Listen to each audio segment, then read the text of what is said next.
Unit 3 start करते हैं। Unit 3 है magnetic effects of current and magnetism. इसका पहला चैप्टर हम करते हैं start, moving charges and magnetic effects.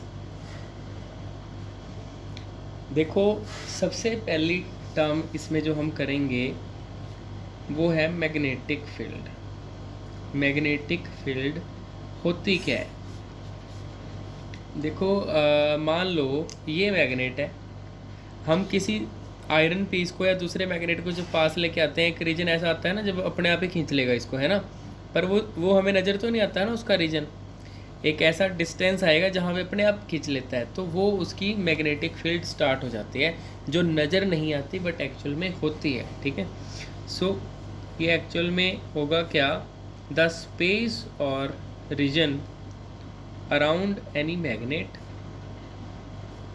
Around any magnet या फिर करंट कैरिंग कंडक्टर, क्योंकि करंट कैरिंग कंडक्टर के अराउंड मैग्नेटिक फील्ड बन जाती है। Current carrying conductor, the space और रीजन अराउंड एनी मैग्नेट और current carrying conductor within which its influence can be felt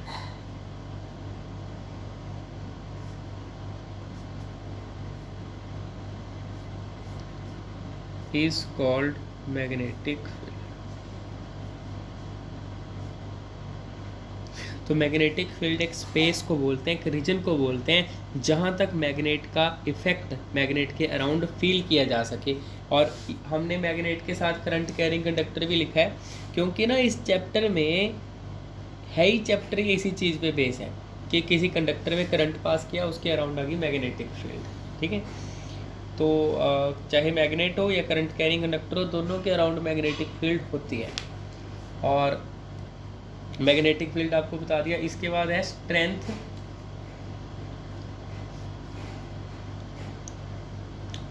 magnetic field की स्ट्रेंथ क्या होती है, मैं इसी के बीच में आपको लिखवाऊंगा। The strength of magnetic field, the strength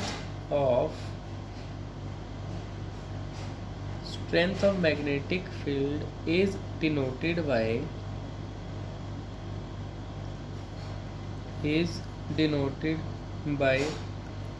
B। It is also called magnetic field.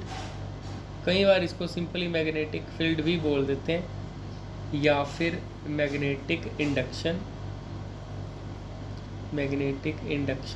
या फिर इसको हम मैग्नेटिक फ्लक्स डेंसिटी भी बोलते हैं, मैग्नेटिक फ्लक्स डेंसिटी और मैग्नेटिक वेक्टर। देखो, जो मैग्नेटिक फील्ड है, ये तो मैंने आपको बता दिया, मैग्नेटिक फील्ड एक सिर्फ स्पेस को बोलते हैं, बट मैग्नेट की पावर कितनी है, कितनी पावर के साथ दूसरे मैग्नेट को या आयरन पीस को अट्रैक्ट कर रहा है, वो जो पावर है उसको बोलते हैं स्ट्रेंथ ऑफ मैग्नेटिक फील्ड, है ना। उसको B से डिनोट किया जाता है, और इसके काफ़ी सारे नाम हैं। सिंपली मैग्नेटिक फील्ड भी बोल देते हैं, मैग्नेटिक फील्ड इंटेंसिटी भी बोल देते हैं इसको, मैग्नेटिक इंटेंसिटी, और मैग्नेटिक इंडक्शन भी बोल देते हैं, मैग्नेटिक फ्लक्स डेंसिटी भी बोल देते हैं, मैग्नेटिक वेक्टर, सब इसी के नाम है। और ये वेक्टर क्वांटिटी होती है, it is a vector quantity. और वेक्टर क्वांटिटी है इसकी SI यूनिट है टेस्ला। SI यूनिट है टेस्ला, कैपिटल T से इसको डिनोट किया जाता है। और इसका जो डायमेंशनल फॉर्मूला है वो है ML-1 T-2। ये SI unit Tesla dimensional formula ये मैंने लिख दिया। ठीक है जी, ये था सिर्फ मैग्नेटिक फील्ड के बारे में। देख सकते हो आप एक रीजन को, यहाँ तक सिर्फ एक स्पेस या रीजन को मैग्नेटिक फील्ड बोलते हैं, है ना। फिर किसी मैग्नेट की पावर कितनी है दूसरे मैग्नेट या आयरन पीसेस को अट्रैक्ट करने की, वो स्ट्रेंथ है, उसको B से डिनोट किया जाता है। काफ़ी सारे नाम है मैग्नेटिक फील्ड के, वेक्टर क्वांटिटी है टेस्ला और ये। ठीक है, और आपको मैं बता रहा था कि मैग्नेटिक फील्ड और इलेक्ट्रिक फील्ड ना पैरेलल चलती हैं बिल्कुल। जो आपने इलेक्ट्रिक फील्ड में किया वो आप यहाँ पे भी करोगे। तो कुछ प्रॉपर्टीज़ हैं मैग्नेटिक फील्ड की जो सिमिलर है इलेक्ट्रिक फील्ड के साथ, अभी वो मैं आपको बताऊंगा। ये देखो magnetic field B, magnetic field बार बार लिखने की बजाय बी लिख दो। बी हैज़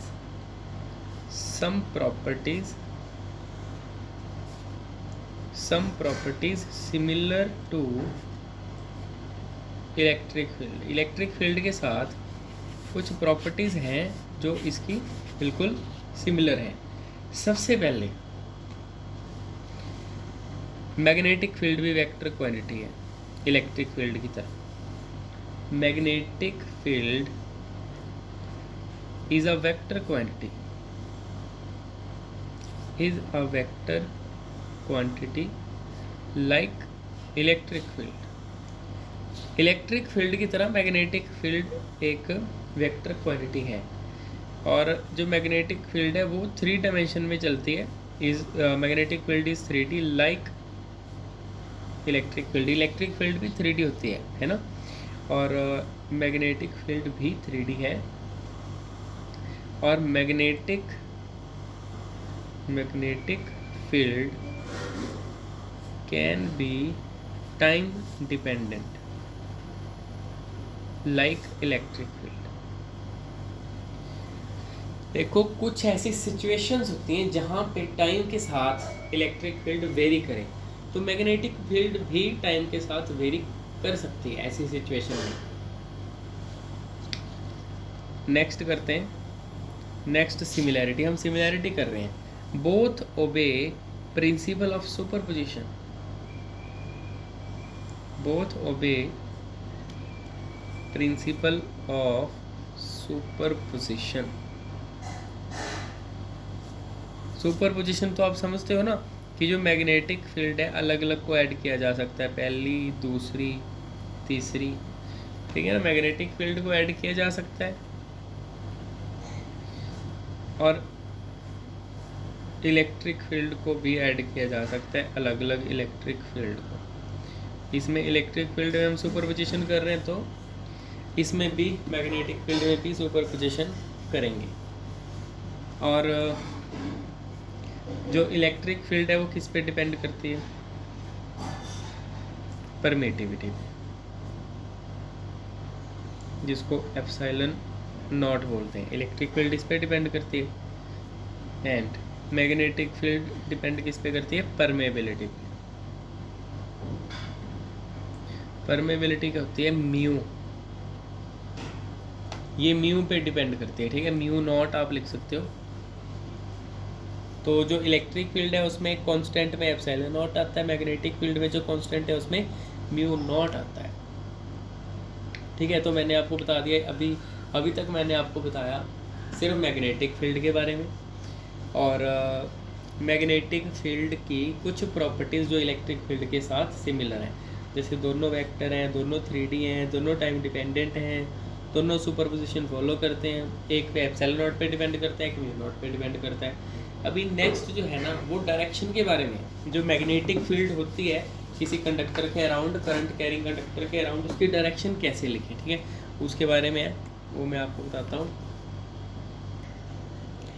नेक्स्ट टॉपिक है मैक्सवेल कॉर्कस्क्रू रूल। ये जो रूल्स हम अभी करेंगे, 2 रूल करेंगे, एक राइट हैंड थंब रूल, ठीक है। ये रूल सिर्फ और सिर्फ डायरेक्शन देने के लिए है, दोनों एक ही बात बता रहे हैं दोनों रूल्स, ठीक है। तो मैग्नेटिक फील्ड जो हमने अभी किया वो मैग्नेटिक फील्ड की डायरेक्शन कैसे होती है करंट कैरिंग कंडक्टर के अराउंड। तो सबसे पहले मैक्सवेल कॉर्कस्क्रू रूल क्या कहता है, ये पहले आप एक बार पढ़ लो, फिर मैं आपको बताता हूँ। If the forward motion of the screw gives the direction of the current, then the direction of rotation of the screw gives the direction of magnetic field B. देखो जब हम किसी स्क्रू को टाइट करते हैं ऐसे, ये स्क्रू है मान लो, स्क्रू को अगर मैं ऐसे टाइट करूँ, कहाँ जाएगा स्क्रू? टाइट करने पे आगे की तरफ जाएगा ना, आगे है ना। तो अगर जिस टाइप जैसे जो फॉरवर्ड मोशन है, अगर ये जैसे आगे जा रहा है, जो फॉरवर्ड मोशन है, अगर ये करंट दे और जो इसकी रोटेशन है ऐसे, तो वो क्या होगी, मैग्नेटिक फील्ड होगी। तो इसका मतलब करंट अगर ऐसे जा रहा है ना, करंट आगे ऐसे, तो इसके अराउंड ऐसे क्या होगी, मैग्नेटिक फील्ड होगी। दोबारा आपको बताता हूँ कि जब हम ऐसे रोटेट करते हैं ना किसी स्क्रू को, आगे जाएगा ना, अगर करंट आगे जाए तो जो इसकी रोटेशन है ना ऐसे मैग्नेटिक फील्ड देगी। अगर मैं अब देखो किसी स्क्रू को ऐसे करो आप, वो बाहर आ जाएगा ना। तो जो अगर इस तरफ करंट है, अब अगर इस तरफ करंट है अंदर की तरफ, ऐसे करंट है अंदर की तरफ, जो ये रोटेशन है, जो ये वाली रोटेशन है, ये वो मैग्नेटिक फील्ड की डायरेक्शन होगी। तो सेम नेक्स्ट है राइट हैंड थंब रूल। ये भी सेम चीज़ हमें बता रहा है कि मैग्नेटिक फील्ड की डायरेक्शन क्या होगी। देखो, if we hold a current carrying conductor in a right hand such that our thumb points in the direction of current, then the curling fingers gives the direction of magnetic field. अगर हम किसी current carrying conductor को ऐसे पकड़ लें, मान लो ये conductor है मेरे पास, ये पेन जो कंडक्टर है, ठीक है, और मैंने ऐसे पकड़ लिया। अब अगर करंट ऐसे जा रहा है जैसे जिस डायरेक्शन में थंब पॉइंट कर रहा है ना, ये ऐसे करंट जा रहा है ऐसे, तो जो हमारी ये कर्लिंग फिंगर है ना, ये जो कर्लिंग फिंगर है ऐसे, ये ऐसे कर्ल कर रही है फिंगर ये, तो ये मैग्नेटिक फील्ड की डायरेक्शन देगी। तो अगर ऐसे करंट जा रहा है इसमें, तो मैग्नेटिक फील्ड ये हुई, ये मैग्नेटिक फील्ड हुई ऐसे ये मैग्नेटिक फील्ड की डायरेक्शन, कर्लिंग फिंगर की जो डायरेक्शन है, कर्लिंग फिंगर की जो डायरेक्शन है वो मैग्नेटिक फील्ड की डायरेक्शन। तो जिस डायरेक्शन में थंब पॉइंट करे वैसे करंट लेते हैं, और जो कर्लिंग फिंगर हैं उनकी डायरेक्शन मैग्नेटिक फील्ड की डायरेक्शन। तो दो रूल आपको बता दिए, मैक्सवेल कॉर्कस्क्रू रूल, ये भी मैग्नेटिक फील्ड की डायरेक्शन के लिए, और दूसरा है राइट हैंड थंब रूल, ये भी मैग्नेटिक फील्ड की डायरेक्शन के लिए है। नेक्स्ट टॉपिक करते हैं लॉरेंज फोर्स। लॉरेंज फोर्स क्या होता है, मान लो हमारे पास ना एक रीजन है जहाँ पे इलेक्ट्रिक फील्ड भी है और मैग्नेटिक फील्ड भी है, दोनों एग्जिस्ट कर रहे हैं। जैसे कोई बाहर से चार्ज पार्टिकल, क्यू चार्ज बाहर से यहाँ पे इस रीजन में एंटर कर गया ना, तो इलेक्ट्रिक फील्ड इस पर अलग से फोर्स लगाएगी, force by electric field. Magnetic field अलग से इस पर फोर्स लगाएगी, और जो टोटल फोर्स लगेगा ना इलेक्ट्रिक फील्ड की वजह से और मैग्नेटिक फील्ड की वजह से, टोटल फोर्स को क्या बोलेंगे, Lorentz force. So when a charged particle enters the region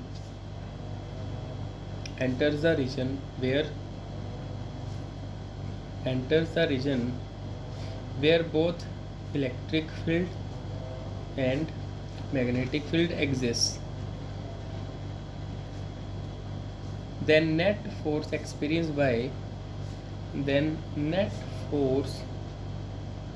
experienced by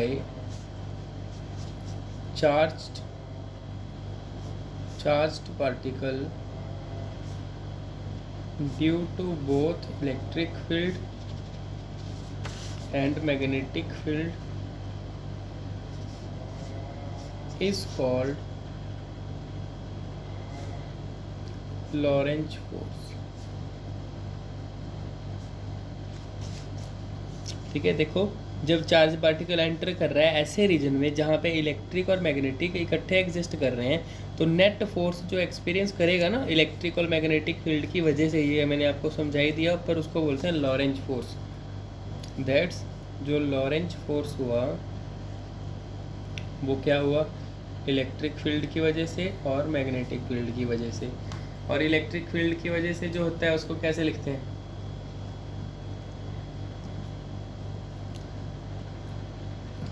तो दो तरह के फोर्स है ना, देखो मैं आपको दोनों लिखवा देता हूँ। सबसे पहले जो है वो है इलेक्ट्रिक फोर्स, इसके बारे में करते हैं, इलेक्ट्रिक फोर्स के बारे में, ठीक है। When a charge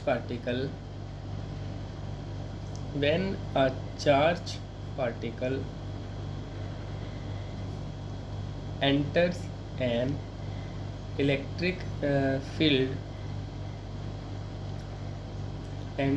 an electric field, E, the force experienced by it is, the force experienced by force experienced bye it is given by. जब कोई charge particle electric field E में enter करता है तो फोर्स कितना experience करेगा, F is equal to Q E. तो ये हम इलेक्ट्रिक फोर्स पता कर रहे हैं, F is equal to Q E आएगा। ठीक है जी, ये इक्वेशन नंबर 1 आ गई। अब सेकंड पता करते हैं, ये मैग्नेटिक फोर्स का। ये मैंने अलग अलग इसलिए किया क्योंकि जो ये है ना मैग्नेटिक लॉरेंज फोर्स जो है ना, सिर्फ मैग्नेटिक, वो बहुत ज़्यादा इम्पोर्टेंट है। Second, magnetic force F B, ये मैग्नेटिक फोर्स पता करना है। So when a charge particle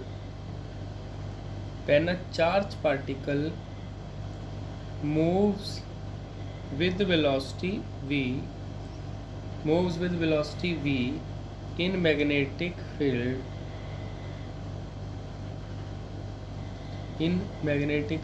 B, then magnetic force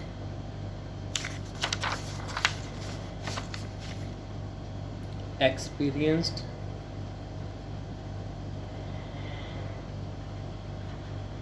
by it is given by।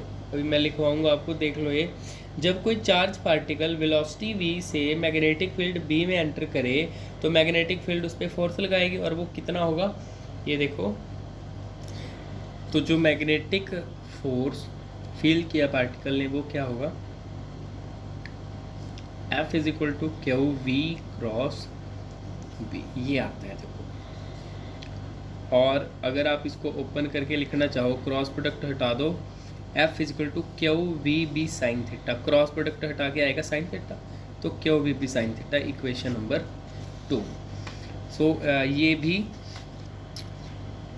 आप लिख सकते हो। और ये भी, अब एक चीज़ इसमें देखो, जब आप ये क्रॉस प्रोडक्ट, जब आप V लिख रहे हो, B लिख रहे हो, बीच में क्रॉस प्रोडक्ट आप यूज़ कर रहे हो। क्रॉस का मतलब क्या होता है, देखो ये मेरे पास है वेलोसिटी, ये मेरे पास है B। पहले तो V क्रॉस B का मतलब है V को B की तरफ रोटेट किया, ठीक है। जब आप V को B की तरफ रोटेट करोगे, उसकी डायरेक्शन किस तरफ आएगी, उसकी डायरेक्शन, स्क्रू को आप ना, मान लो एक स्क्रू है, अभी ना देखो इस पर ऑनलाइन थोड़ा बताना थोड़ा मुश्किल रहता है। मान लो ये है स्क्रू, ठीक है, या ऐसे ऐसे हैं मेरे पास दो चीज़ें, ऐसे दो वेक्टर हैं, ये V है, ये B है। अगर मैं इसको ऐसे घुमाऊँ तो ये तो स्क्रू को नीचे से, तो स्क्रू को ऐसे घुमाने वाली बात होगी ना, ये ऐसे जाएगा, ये ऐसे जाएगा, ऐसे जब रोटेट करेंगे ऐसे, है ना, रोटेट तो ऐसे करेंगे ना दोनों। तो जब मैं इसको रोटेट ऐसे ये कर रहे हैं, मतलब ये ऐसे ऐसे रोटेट कर रहे हैं, ऐसे, तो हमारी कर्लिंग फिंगर ऐसे है, थंब ऊपर की तरफ है ना, या किसी स्क्रू को आप ऐसे टाइट करो, ऊपर की तरफ जाएगा ना, तो जो फोर्स है ना ये ऊपर की तरफ होगा, मैग्नेटिक फोर्स। इसको FM भी लिख देते हैं, M for magnetic, B for magnetic field, FM भी लिख देते हैं, ठीक है। तो याद रखना, तो जो FB है ना वो इसके V के और B के परपेंडिकुलर होगा, क्योंकि ये क्रॉस है ना, क्रॉस प्रोडक्ट हमेशा परपेंडिकुलर होता है। तो आप ये चीज़ जरूर लिखोगे, B magnetic field is always perpendicular to both velocity vector and magnetic field, दोनों के हमेशा परपेंडिकुलर रहता है। तो देयरफॉर लॉरेंज फोर्स कितना हुआ, देयरफॉर लॉरेंज फोर्स हमने लिखा था इलेक्ट्रिक फील्ड ने कितना फोर्स लगाया, मैग्नेटिक फील्ड ने कितना लगाया, F is equal to Q E, और ये क्यू वी क्रॉस बी, चाहे तो हम क्यू कॉमन भी ले सकते हैं अंदर, electric field V cross B, ये आ गया हमारे पास लॉरेंज फोर्स F। ठीक है जी, इक्वेशन नंबर 3, ये लॉरेंज फोर्स है। अगर मैं अकेला ये लिखूँ ना, ये इसको लॉरेंज मैग्नेटिक फोर्स बोलते हैं, लॉरेंज मैग्नेटिक फोर्स। तो ये हो गया। नेक्स्ट करते हैं topic,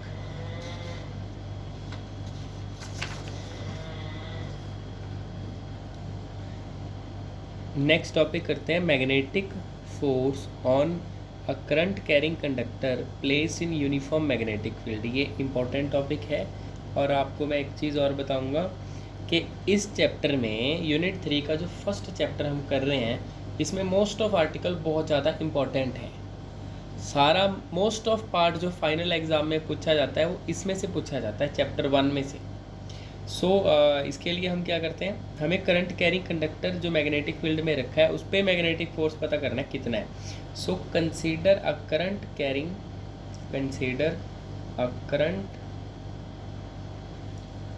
conductor of length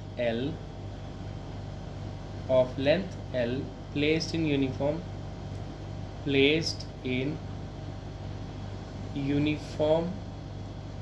magnetic field as shown in figure। Diagram मैं इसकी बना के दिखा देता हूँ आपको। मान लो ये मेरे पास एक कंडक्टर है ऐसे, ठीक है जी, और ये एक्स एक्सिस है, एक्स एक्सिस की तरफ मान लो मैग्नेटिक फील्ड ऐसे जा रही है और इसकी अपनी लेंथ कितनी है, इसकी लेंथ मान लो अपनी है L, ठीक है। और अब लेट कर लो, लेट हमने कर लिया कि ए इसका एरिया ऑफ क्रॉस सेक्शन है, एरिया ऑफ क्रॉस सेक्शन, ये जो है पूरा एरिया यहाँ से वो ए है, एरिया ऑफ क्रॉस सेक्शन, ठीक है। और लेट कर लिया हमने एन, इसमें हमारे पास है number of electrons per unit volume. N हमारे पास क्या है, number of electrons per unit volume, कि इसकी एक वॉल्यूम में हमारे पास एन इलेक्ट्रॉन्स हैं। तो हम क्या करेंगे, एक स्मॉल एलिमेंट कंसीडर करेंगे यहाँ पे जिसकी लेंथ हो dl। किसी कंडक्टर में हमने छोटा एलिमेंट ले लिया जिसकी लेंथ है dl, ठीक है। अब स्मॉल एलिमेंट का पहले पता करेंगे फोर्स, ठीक है। अब इसकी वॉल्यूम कितनी है, वॉल्यूम ऑफ स्मॉल एलिमेंट, इस छोटे एलिमेंट की वॉल्यूम कितनी आएगी, area of cross section into its height, ये आ गई।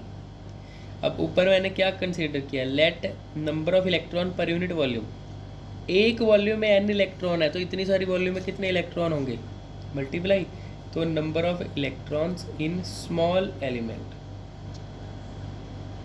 छोटे एलिमेंट में कितनी, अब एक वॉल्यूम में n है तो इतनी सारी वॉल्यूम में क्या होंगे, मल्टीप्लाई NaDl, इतने इलेक्ट्रॉन है, ठीक है। और एक इलेक्ट्रॉन पे कितना फोर्स कितना लगता है, फोर्स आप ऐसे लिख लो इसको, magnetic force on one electron, हम ऐसे लिखते हैं ना, देखो होता तो ये है Q V क्रॉस B, ऐसे होता है, पर चार्ज इलेक्ट्रॉन पे माइनस ही V क्रॉस B। V क्या है कि V वेलोसिटी से इलेक्ट्रॉन्स मूव कर रहे हैं। तो देखो मैंने जो कंडक्टर लिया ना, ये करंट कैरिंग कंडक्टर है, इसमें अंदर की तरफ ऐसे करंट जा रहा है, ऐसे ये करंट जा रहा है, इसमें करंट की डायरेक्शन है ऐसे। पर अगर इसमें ये ऐसे करंट जा रहा है, करंट के अपोजिट क्या चलते हैं, इलेक्ट्रॉन, तो जो वेलोसिटी वेक्टर है ना इलेक्ट्रॉन का, V वेलोसिटी ऐसे है, इलेक्ट्रॉन V वेलोसिटी से ऐसे जा रहा है और ये मैग्नेटिक फील्ड है। ऑब्वियसली बात है V क्रॉस B दोनों का परपेंडिकुलर, यहाँ पे V क्रॉस B का परपेंडिकुलर क्या होगा, मैग्नेटिक फोर्स। तो जो इस पर मैग्नेटिक फोर्स लगेगा वो V का और B का परपेंडिकुलर, V क्रॉस B होता है ना मैग्नेटिक फील्ड के फॉर्मूले में। तो magnetic force on one electron F equal to Q V cross B। Charge मैंने लिख लिया ये इक्वेशन नंबर 1, पर ये एक इलेक्ट्रॉन का है, हमारे पास कितने इलेक्ट्रॉन है, NaDl। तो magnetic force on small element, छोटे एलिमेंट पे कितना फोर्स लगेगा, छोटे पे या तो मैंने इसको DF लिख लिया, ठीक है। अब ये जो है वो एक इलेक्ट्रॉन का है, हमारे पास इतने इलेक्ट्रॉन है छोटे एलिमेंट में, इससे मल्टीप्लाई कर दिया सबको, माइनस NaDl, ये E भी है और V क्रॉस B, सबको मल्टीप्लाई कर दिया हमने इसको इसके साथ, ये हमारे पास आ गया एक इलेक्ट्रॉन पे कितना फोर्स है, नंबर ऑफ इलेक्ट्रॉन कितने हैं, छोटे वाले एलिमेंट में दोनों को मल्टीप्लाई कर दिया, टोटल ये हमारे पास मैग्नेटिक फील्ड आ गई स्मॉल एलिमेंट की वजह से। तो क्योंकि छोटे एलिमेंट की वजह से या तो मैंने आगे एफ के आगे डी लगाया कि छोटा फोर्स हमारे पास आएगा, ठीक है। आगे करते हैं, देखो -NaE, ये वाला E और ये dl। तो क्या मैं इस वेलोसिटी को ऐसे लिख सकता हूँ, डिस्प्लेसमेंट बाय टाइम। वेलोसिटी को मैंने लिख दिया डिस्प्लेसमेंट बाय टाइम। ये जो टाइम है वो इसके नीचे -NaE dl dt नीचे, और अंदर क्या बचा, dl cross b, dl cross b, ठीक है जी। ये स्मॉल एलिमेंट की वजह से जो फोर्स है ना वो हमें मिल गया। अब टोटल का अगर पता करना हो तो हम क्या करते हैं, ये तो स्मॉल एलिमेंट का है, तो टोटल के लिए हम हमेशा इंटीग्रेट करते हैं, ठीक है। और ये इक्वेशन 2 के बाद भी आपको कुछ बताऊंगा मैं। ये देखो आप, ये है क्या, -NaE/dl, ये चार्ज है, चार्ज ऑन स्मॉल, ये मैं करके बताऊंगा आपको। देखो charge on small element, charge on small element, small element पे जो चार्ज है ना उसको dq से लिखेंगे।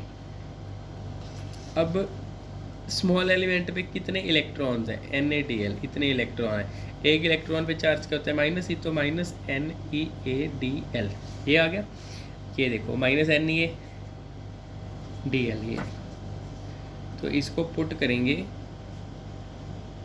2 में, तो आपके पास df कितना आ गया, देखो इसकी जगह dq/dt, ये अंदर एज इट इज। अब आप एक बात और बताओ, ये dq/dt क्या होता है,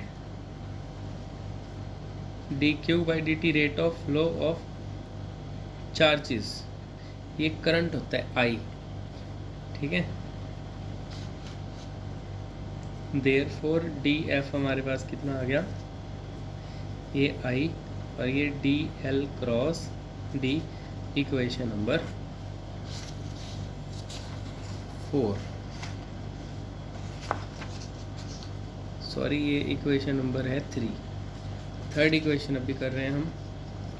इसके बाद ये मेरे पास आ गया स्मॉल एलिमेंट के लिए। अगर टोटल के लिए पता करना हो तो हम करेंगे इंटीग्रेशन, फोर्स ऑन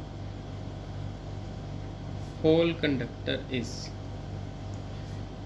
वो कितना होगा, हम इसकी इंटीग्रेशन कर देंगे, जो df निकला है इसकी।